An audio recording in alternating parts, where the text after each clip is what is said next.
Hello, in this problem we have one car moving to the right at velocity v of mass m, and another car of mass capital M, which is larger than little m, moving to the left at velocity v.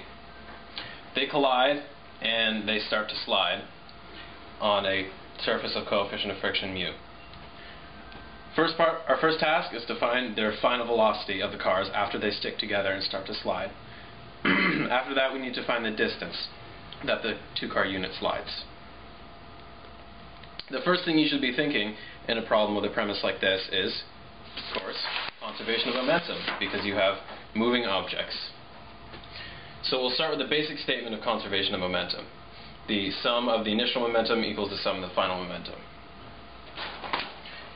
Since the larger car is moving to the left, we can consider it as momentum negative, because we'll just use a standard coordinate axis.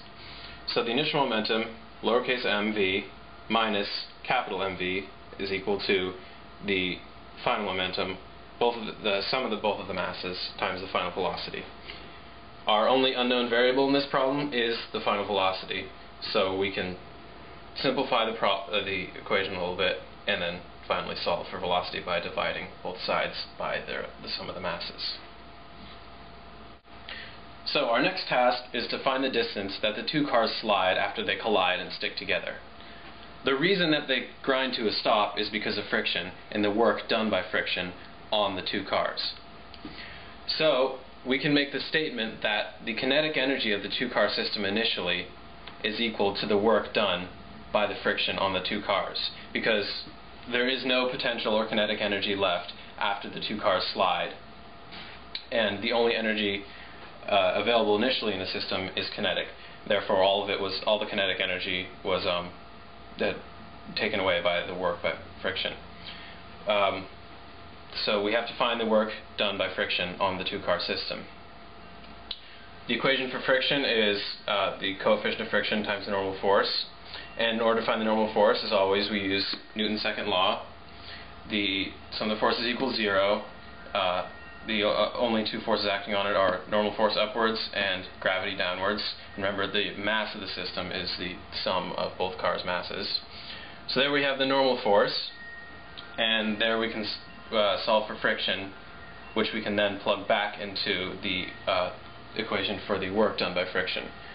So now we have the work done by friction, and with our unknown variable there, x, the distance that the cars slide.